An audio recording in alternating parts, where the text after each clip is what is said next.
The Morning Drive podcast from Double T 97.3 is presented by Cantex Roofing and Construction. I'm Mike Hebert, owner of Cantex Roofing and Construction. Every day is game day, and we'll get it right when it comes to your roofing, construction, windows, and mirrors. Call Cantex Roofing and Construction today. Together, we are one serving you. Hey, good morning. It is the Morning Drive on Lubbock Sports Station, Double T 97.3 and Double T 97.3.com. With Brendan Riker, who's in for Jeff, and Jamie Lent, I'm Chuck Heinz. Thoughts, comments, score predictions, Yates Flooring Center chat line. If you're headed out to a high school game tonight and you want to share, you got somebody playing in one or cheering in one or playing in the band in one, and you want to share, you can do that as well. So lots of games to talk about tomorrow in the Big 12 and around the country. But the thing, just a little historical thing, and maybe some of our more seasoned listeners who get up early, Jamie, that could sleep in but can't sleep in anymore, will remember this game. So when you look at Kansas and Texas Tech, first of all, for Texas Tech, your 23-2 mark against them is the best mark percentage-wise that you have against any of your opponents in the history of your program, at 23-2.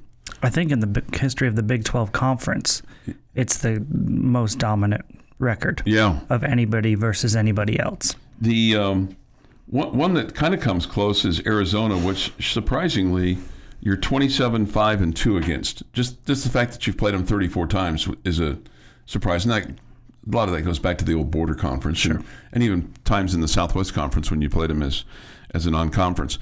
But the very first time that these two teams played, Texas Tech and Kansas, September 18th, 1965, is historic for a couple of different reasons.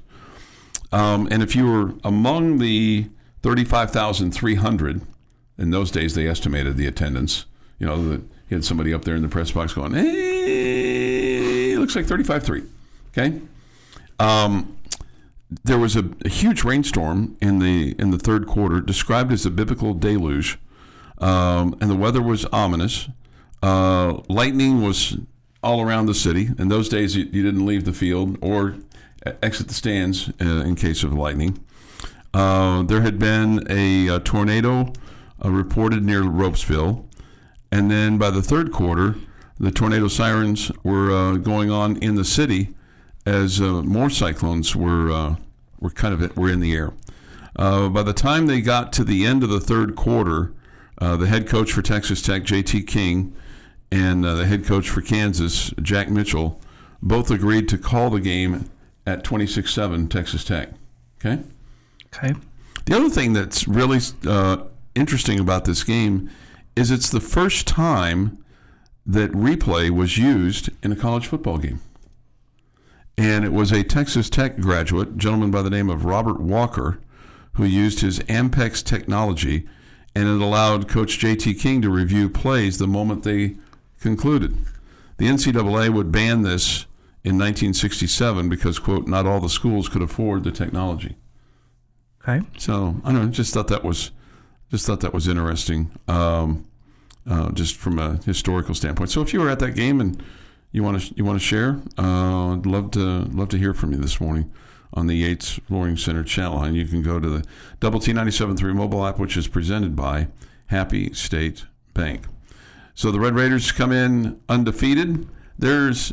I think there's more talk of this on a national level than a local level, and we've touched on it, and Coach McGuire touched on it, and I don't really think there's any reason to belabor the point, but some people think that this is a trap game, but you don't feel that way at all, do you? No, I 100% do. You do feel that way? Yeah, I've said that all week. Yeah, you have said that. I should have maybe listened. Well, just remember a little bit better. Got some wife skills over there. Ask questions and don't listen to the answer.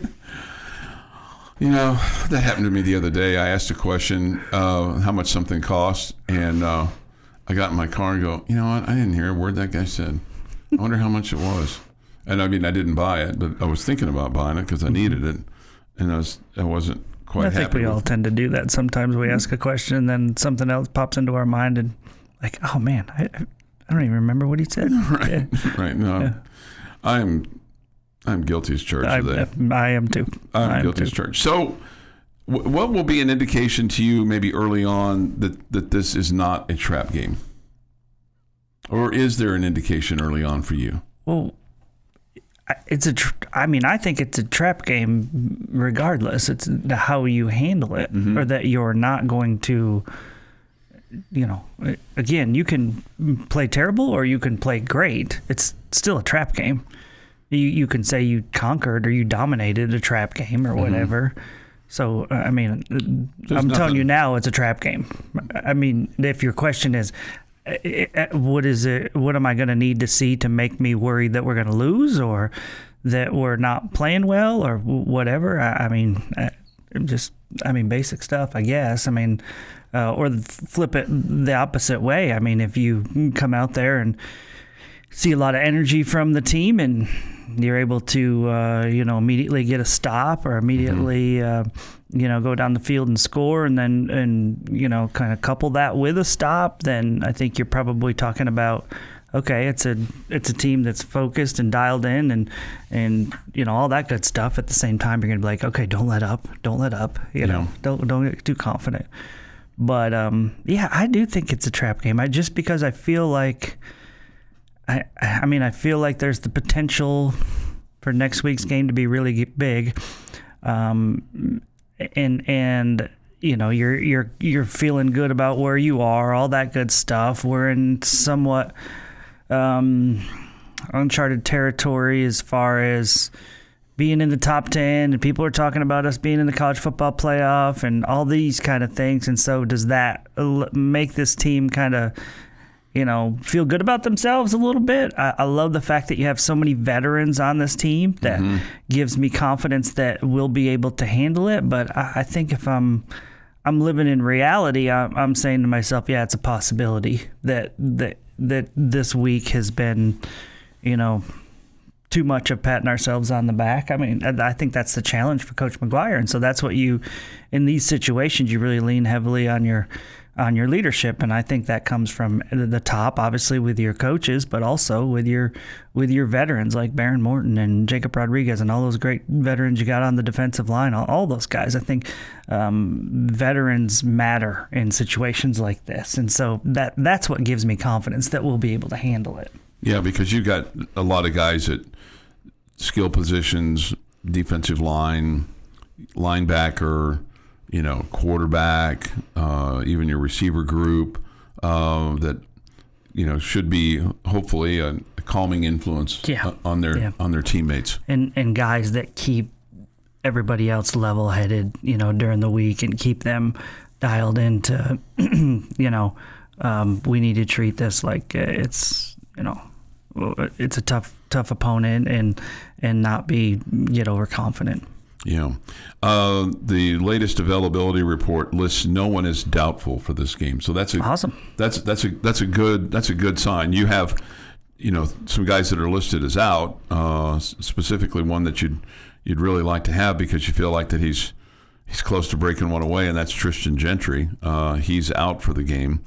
Still listed as questionable, Jacob Rodriguez, Hunter Zambrano, and Howard Sampson.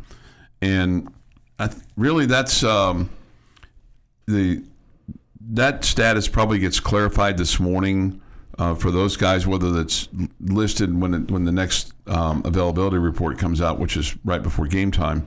But if they can go on Fast Friday, which is what they do, like this morning they'll do Fast Friday, then they'll be good to go. And basically, I asked this question last night. The questionable is around 50 to 75%, maybe even a little bit higher, and the probable is between 80 and 100. It's when you're listed as doubtful and it's a road game that it makes it hard because you've got to have your travel roster set, and if they can't go, so if you see for us in particular for Texas Tech, if you're playing on the road and somebody's listed as doubtful this late in the week, it's highly probable that they're not going to play, and they're not even going to travel, because if they can't travel, then if they can't play, if they can't play, there's no reason to travel them, is what I was trying to say. But you're right, if they can't travel, they can't play, obviously. But there's no reason to use a spot for a guy that can't play, when you've got a limited roster to travel with. This is the Morning Drive Podcast from Double T 97.3, presented by Cantex Roofing and Construction. Continuous Red Raider football discussion this morning here on the Morning Drive. We'll have some other topics as well. You can weigh in on the Yates Flooring Center chat line. Go to the Double T 97.3 mobile app presented by Happy State Bank. Visual Edge IT hotline. It is open too at 806-771-0973 with Jamie Lent and Brendan Riker, who's in for Jeff this morning. I'm Chuck Heinz. We'll have this day in sports history at 6:45. We had some history last night in Major League Baseball. What did you think of the ending of the Dodger-Philly game? 2-1 in 11. Comebacker to the mound on a broken bat. It's hit sharply, awkwardly, and bases were loaded. And the pitcher, Orrin Kirkering, makes a wild throw, and it gets over the catcher's head. And Dodgers walk it off with an error. Yeah, I hate it. I hate when games end like that, just because I hate for that for that pitcher to have to deal with that. And I know he feels so devastated that he let down so many of his teammates and all that. I hate that for him. And as much as you say, well, look, there was a lot of ways that we could have won this series, and a lot of ways we could have won this game. All fair, but he's gonna. He's not. That's not gonna make him feel any better. No, he's gonna. It's gonna weigh on him. You want some guy to have a moment where he homers or makes a diving catch to end a series. You don't want to have some guy, becoming Scott Norwood. Yes. Yeah. Or, Rougned Odor. That's the last time that there was a walk-off error to end a postseason series, which was in 2016. For the Rangers against the Blue Jays. I don't remember that at all. Well, the only reason I bring it up is because it was in the article, and I'm with you. I didn't remember that it ended that way. I'm sure Rougned Odor remembers that. Well, no wonder he was so mad at Bautista the next year. Yeah, right. And for the Dodgers and the Phillies, I mean, man, the Phillies they can't get by the Dodgers. It's the third straight year they get knocked out by the Dodgers. Man, the Phillies were really good this season. Again, heading into the playoffs, I told you, man, you get here and you expect the talent to come to the top, right? Mm-hmm. And the Dodgers look like a really good team, so I still would put my money on them. So when you look at that play, I mean, I guess, should he have gone to first? Could he have gotten the out at first? I think it's an easier play to first. Yeah. Just it's a more natural throw that you make a lot more. Plus the runner coming home is going to get there quicker than the runner going to first. Because he's running because there's two outs. Yeah, he's going on. The hitter swings, then takes off. He's a little bit slower than the guy coming down the line. So yeah, he should. I mean, he should have gone to first, but. Again, you can get the out at home, obviously, too. He just made a terrible throw. Yeah, and I mean, it kind of looked like even if it was on target, it was going to be a bang play. Yes. Yeah.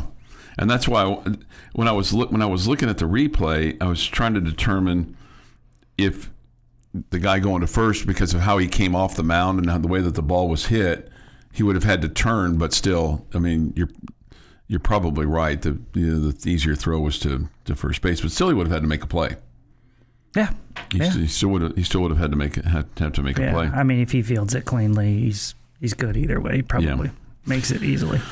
So the Dodgers advance, and now they await the winner of Chicago and Milwaukee. Cubs win yesterday at Wrigley, or last night, 6-0 over the Brewers, and so the next game will be tomorrow in the Brew City.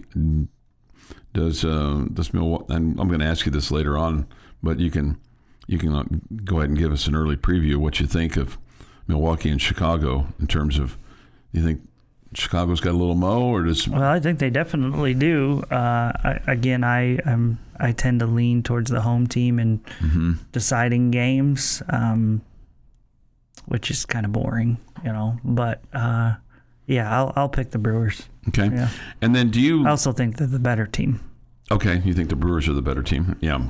And then you think the Mariners are the better team as well versus Detroit. Yeah, but I mean, Tarek Skubal is a difference maker. So if he pitches well, then yeah, I'm going to take Detroit in that one. Okay. Because Skubal's on the mound. Okay. Viva 73 weighs in. He's been up and down this week. Viva 73.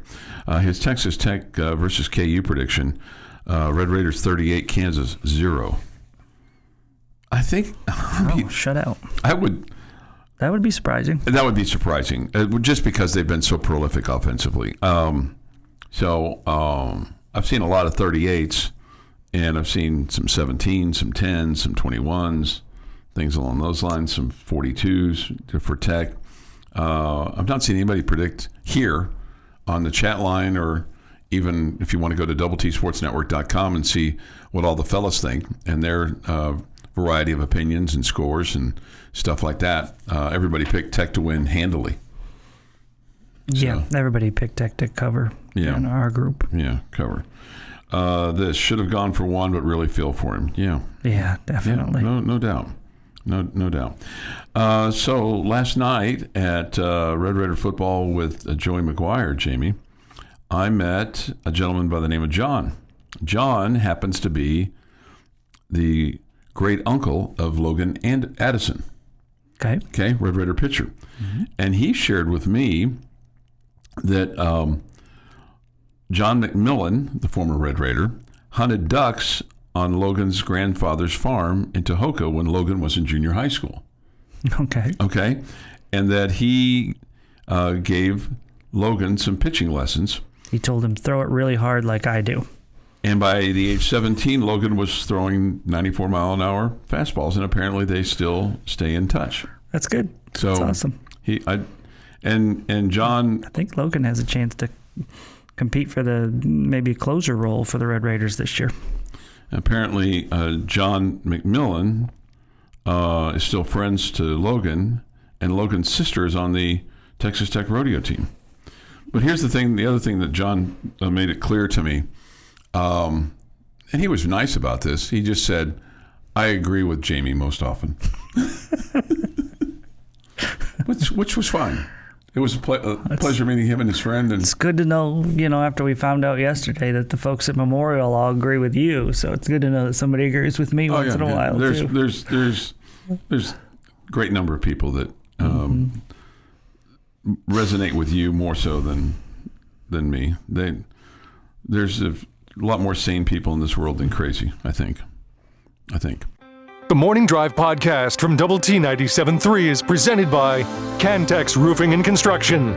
With Jamie Lent and Brendan Riker, I'm Chuck Heinz. Brendan's in for Jeff McGuire today. We come to you, the three of us, from the First United Bank studio. And await your thoughts, comments on the Yates Flooring Center chat line, score predictions as well. Go to the Double T 97.3 mobile app. All right.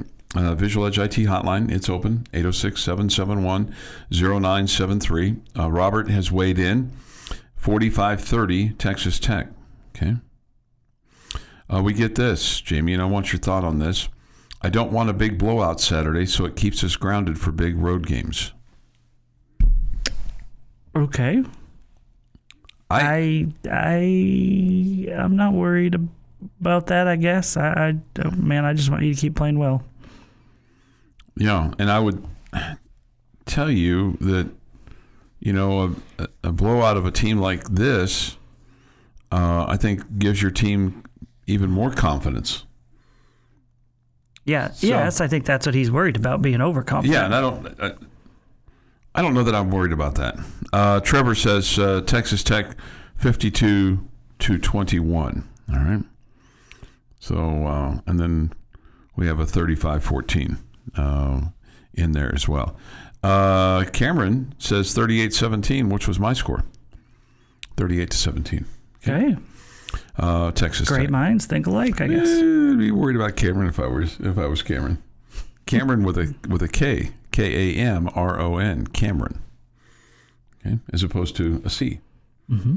So maybe there's, K's in his family. A lot of strikeouts. Oh, yeah. And because it's the K, forward, it's a swinging K. Yes. Okay. Let me throw something out at you, and this may seem kind of, it's not. I don't think it's odd, but for as much as been ballyhooed about the Texas Tech defense, because I think they've been really kind of in the headlines, right, in terms of what your front four has done and what your linebackers done and what Jacob Rodriguez has done. But let me just give you some numbers. This is off the Tech notes. Texas Tech is one of only 3 programs in the country to rank in the top 10 for scoring offense, scoring defense, total defense. Indiana and Oregon are the other 2. Okay. Texas Tech has 5 players, 5, with at least 200 yards receiving so far. It's tied for the highest alongside Baylor. Texas Tech has this I think is a stunning number when you think about your offense. And I know that there's some yeah buts with this, but you're tied for the FBS lead going into this weekend with 39 plays from scrimmage that have gone for 20 or more yards, including 28 through the air. And I think if you were to talk to most people and just kind of do your man on the street poll, if you said, okay, what is your concern about this football team? I don't know about the offense. I don't know about the quarterback. I don't know about the offensive line. We seem to struggle. But when you and I realize some of this stuff is racked up against Arkansas Pine Bluff and Kent State and Oregon State. But you could say some similar things about your defensive numbers, which don't seem to get yeah-butted. Is that fair? Do you think that the offense hasn't necessarily gotten the bouquets that they maybe should? It'd be really short-sighted to have not noticed that, despite the fact that you, and I think in some ways this is a positive, despite the fact that you cruised past both Houston and Utah, one team that you think is pretty good, a top 25 caliber team, and another team that you think is okay, a bowl team. Improved, yeah. A bowl team. That you've cruised past them and won handily, but for much of the Utah game, you couldn't really get out of your own way. Mm-hmm. That was not necessarily the case against Houston, because you moved the ball up and down the field and then just struggled in the red zone. So I think there's been a lot more to, and here's the thing that I say, this is a compliment. I mean, you scored 35 points and 34 points in each of those games. It felt like you should have been mid-40s at least. Yeah, okay. Right? Coach McGuire would tell you it's 60 last week and 40 against Utah is what he would tell you. So I don't I can understand, and your defense. Your first team defense is barely giving up points, So right. and I can see why people are more critical of the offense at this point than they are the defense, or they're more worried about the offense than they are the defense. We've seen cracks there for the offense. I bet you Mac Leftwich and Coach McGuire would still say, hey, we haven't seen our offense at their best yet. We still think there's more from them. So I think you've been really good on offense. The numbers point that out. But at the same time, I think you feel like we probably should have been even better, and I don't know that you're necessarily saying that about the first 3 games. I really don't, at this point, I don't really care what you say about the first 3 games. But the last 2, you definitely feel like your offense left some meat on the bone. Sure. So I think that's fair for folks to say, well, the offense might cost us if it's, you're settling for too many field goals, or if you continue with the penalties and you put the defense in a bad spot, or the defense is on the field too much, or whatever. You can talk about those things. But yeah, your offense has put up big numbers and it has done good things. I totally get why Red Raider fans are more worried about the offense than the defense. I don't know if worried is the right word. Concerned, or just kind of maybe a little more critical. And I get it. I get it. I just my point was there have been some things to be headline-ish about with your offense. Yeah, no, I don't. There's things to be concerned about. I don't think anybody feels our offense is bad. Yeah. I think they feel like they beat themselves a little bit and they should be better. Okay. That's how I would describe it. Okay. I just thought that when I looked at a couple of things, like, wow, those are some pretty good numbers. But then you look at defensively what you've done, and you have outstanding, bullet points all across the defense. Your daily dose of sports and fun. This is the Morning Drive Podcast from Double T 97.3, presented by Cantex Roofing and Construction. Next, Jamie's question of the day. Jamie's question of the day on Double T 97.3 is brought to you by Connecticut of West Texas. All right, gentlemen, I am going to give you all of the Big 12 games coming up tomorrow, all Saturday games this week, and I'll give you the lines as well. And I want you to tell me which one you think is the most likely upset for this weekend. Mm-hmm. Okay? All right, UCF's at Cincinnati. Cincinnati favored by 10.5. Houston at Oklahoma State. It's 14.5 for Houston. 14.5 on the road. Isn't that crazy? Yes. Iowa State at Colorado. 2.5, the favorite Iowa State. TCU at Kansas State. The Horned Frogs are a 1.5 point favorite. KU at Texas Tech. Red Raiders 14.5 point favorite. Arizona hosting BYU. BYU, the line is up to 2.5 for them.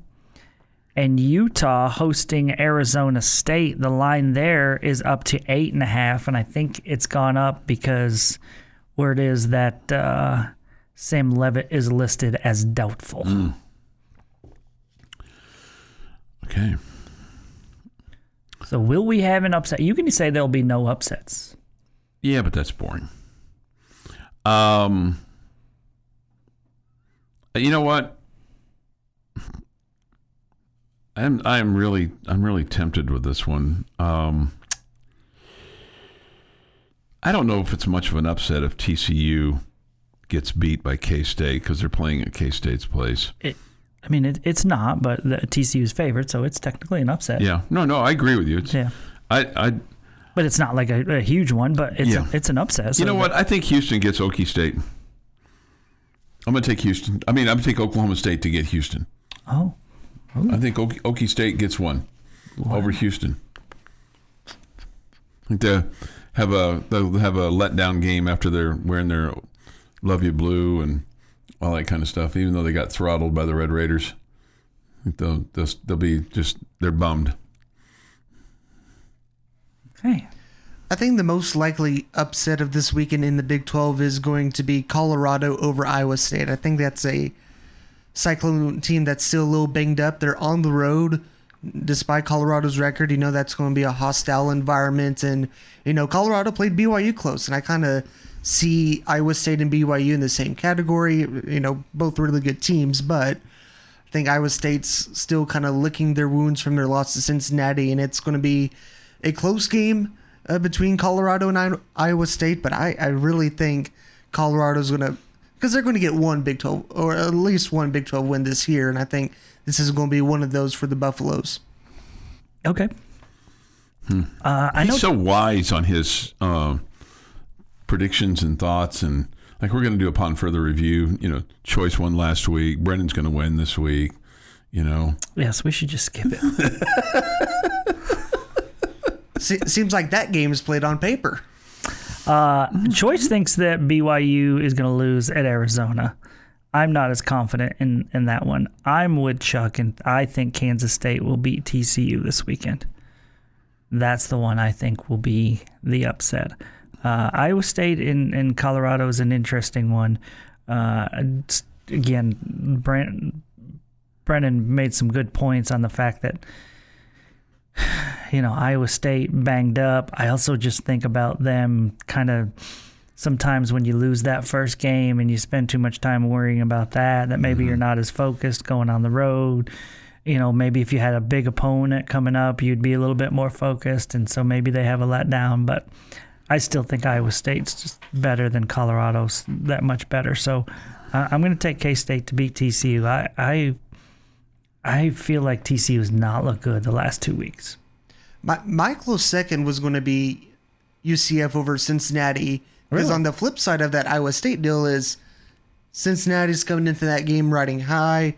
They're playing at home against UCF. If it was UCF 0-2 in the Big 12, so I'm sure Cincinnati could feel comfortable, and that's kind of a trap game for them. And those two don't like each other much. I think if it was at UCF, I'd pick Cincinnati. I'd pick UCF, but it's at Cincinnati. Which loss in your mind would help the Red Raiders the most? Is it BYU losing to Arizona? Is it Iowa State losing to Colorado? I think for the Red Raiders, Chuck, the best thing is for the best teams to keep winning. If the Red Raiders want to either A, get a higher seed in the college football playoff, if they win the Big 12 championship game, or B, don't win the Big 12 championship game and still want to have a shot as an at-large team, I think you need some highly ranked wins on the resume for your Red Raiders. I don't think you're in a situation of that you're rooting for the good teams to lose so you can get into the Big 12 championship game. I think you should be able to handle that yourself. Okay. I don't think it would look good if Houston lost to Oklahoma State. Just because you've already played Houston, they're out of the way. With Utah and Arizona State, you want the best team to win that game for sure, even if Sam Leavitt's not available. But that OSU operation is horrible. It's downright horrendous. Yeah. And I think Houston has it way more figured out. Blind squirrels eat every day, Brennan. Did you know that? I've never seen a blind squirrel. Blind squirrels eat every day. Never seen one. And I've surely never seen one, walking down the sidewalk carrying a nut. Do you think the squirrels outside of our bullpen here at the Raymar Complex, do you think any of them are blind? No, they all have sight. I think They all run when Choice comes out there. I think they're trying drugged. to catch one of them. They're drugged up from what's left over from the people that are in the neighborhood. They just leave stuff out, and they're drugged up squirrels. Choice says that Dylan Edwards isn't playing for K-State tomorrow. He said they've played bad when he's out. He's a running back for the Wildcats. To answer your question, Chuck, that's a tough loss for them. To answer your question, Chuck, what's best for the Red Raiders is for TCU to lose, because it's always good when TCU loses if you're a Red Raider. Coach Joey McGuire was asked last night on his radio show if style points matter. He said, I think they're going to, but then he said this: as long as we keep winning, we'll be fine. If we slip up, then style points will matter. Yeah, completely agree. Completely agree. And now, some style points could help you with the seeding in the playoff to get a home game or whatever. But that'd be the only thing. Oklahoma losing to Texas would be good for Tech rankings to go higher. Yes. There's even Alabama losing would be good for the Red Raiders because they're ranked 8th. This is the Morning Drive Podcast from Double T 97.3, presented by Cantex Roofing and Construction.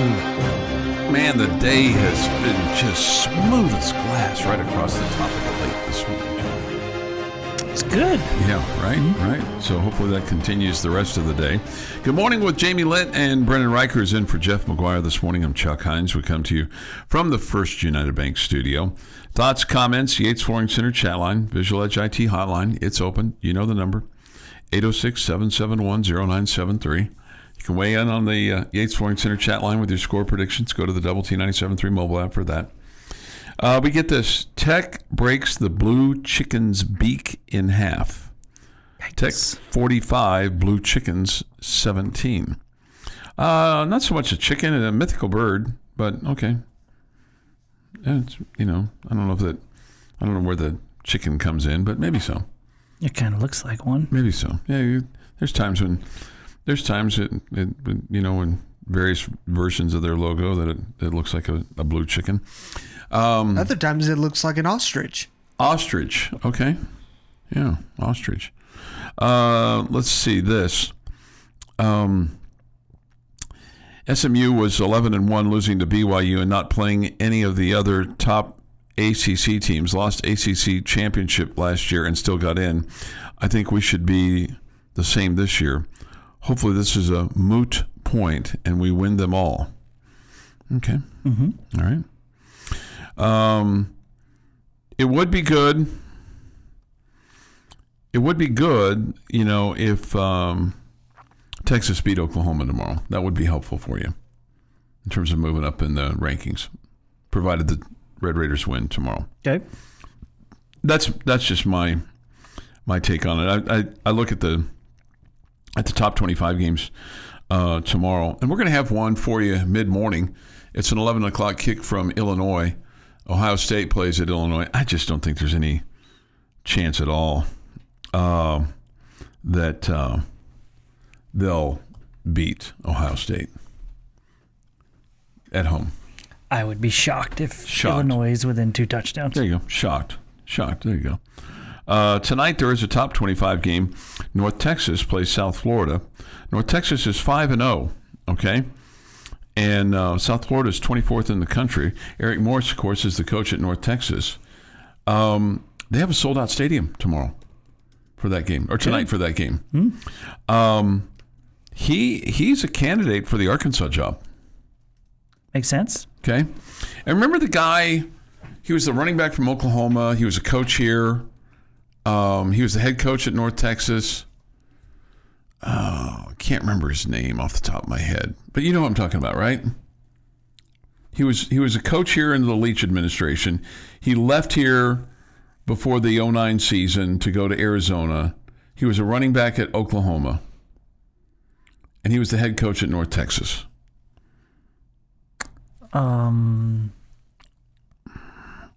Yeah, he's Seth Luttrell. Seth Luttrell. Thank you. That's it. But and the reason I bring him up is because remember North Texas had that really, really good year, and everybody's like, Seth Luttrell, man, he's an up and comer. He's the next greatest piece of sliced bread.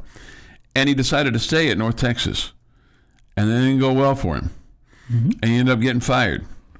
And he kind of got thrown onto the coaching scrap heap. And I'm sure that there are probably some other things that he did. He's currently a senior offensive analyst at the University of Tennessee. Okay? So when you go back to being a senior analyst, you're trying to resurrect yourself. My point of this is, if Eric Morris is smart, he'll find what's the right situation from him for his next head coaching job and take it while the iron is hot, as opposed to, I think we can get something done here. Because you know what?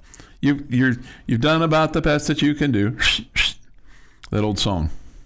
Yeah, I don't know. There's been plenty of times where people had it going, rolling at one place, and they decided to go elsewhere. And you always talk about taking that next job for more money or whatever. And you're right. If you got it rolling somewhere and you fit there, and you like living there, and you, it's not always the best thing to leave that. Mm-hmm.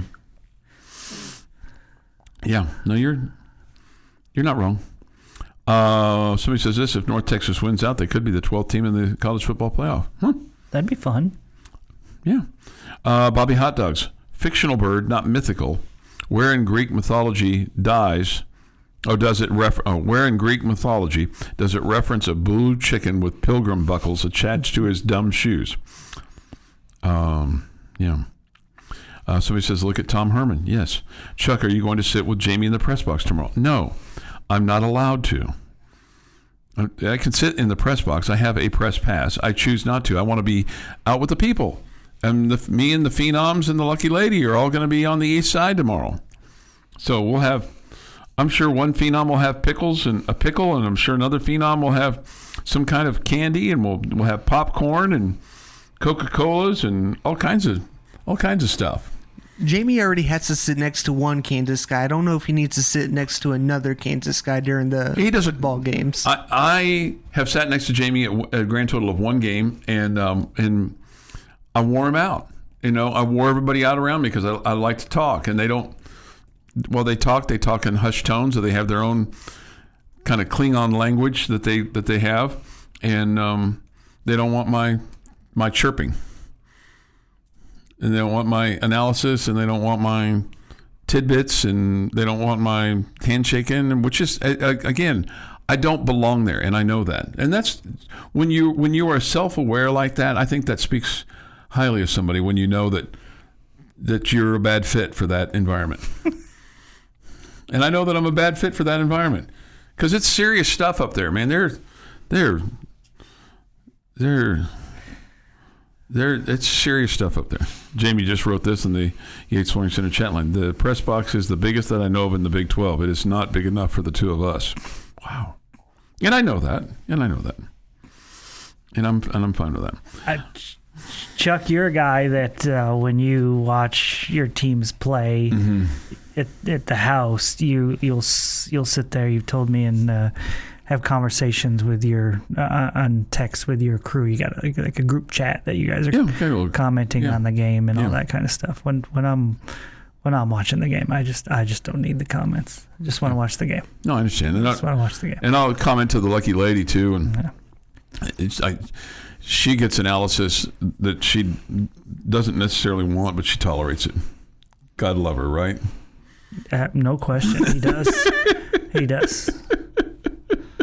Yeah. Chuck is amongst the people a commoner. Would you call me a commoner?